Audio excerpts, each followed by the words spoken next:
Betsy and I raised 3 children during the course of our marriage, and over the years, we've had multiple opportunities to have what I refer to as come to Jesus conversations with them about their attitude. And typically the conversation at some point in time, you'll have one of the children saying something, well, what's the problem? I did what you told me to do, why are you upset? And my response is usually something along the lines of, it's not what you did, it's how you did it.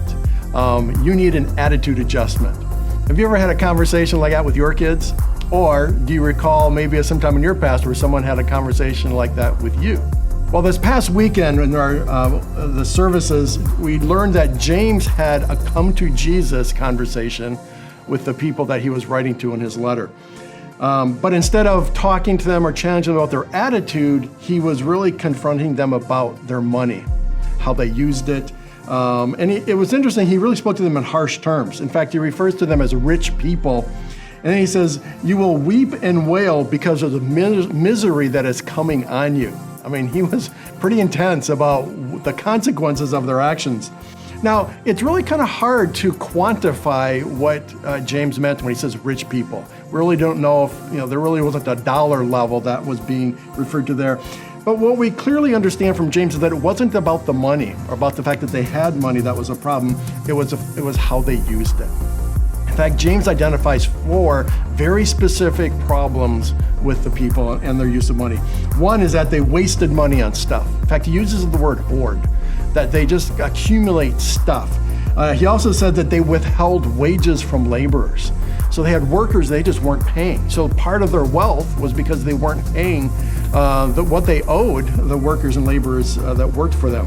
They also lived in luxury and pleasure with no concern for others. And they used power to get what they wanted at the expense of the poor and the helpless. And so all throughout this, James was telling them that these were behaviors they shouldn't use. But what he was saying and what he was concerned with was that money, power, and the acquisition of things had become more important than people. Now, you may not have the personal wealth of the people that he's talking about, that James is talking about in his letter, but each of us has the potential to display the same heartless and the same selfish behaviors. And while I hope we may not be living our lives based on greed, I do think fear can cause us to also live in a selfish way. Fear that there won't be enough for me and my family, or fear that what I have I might lose.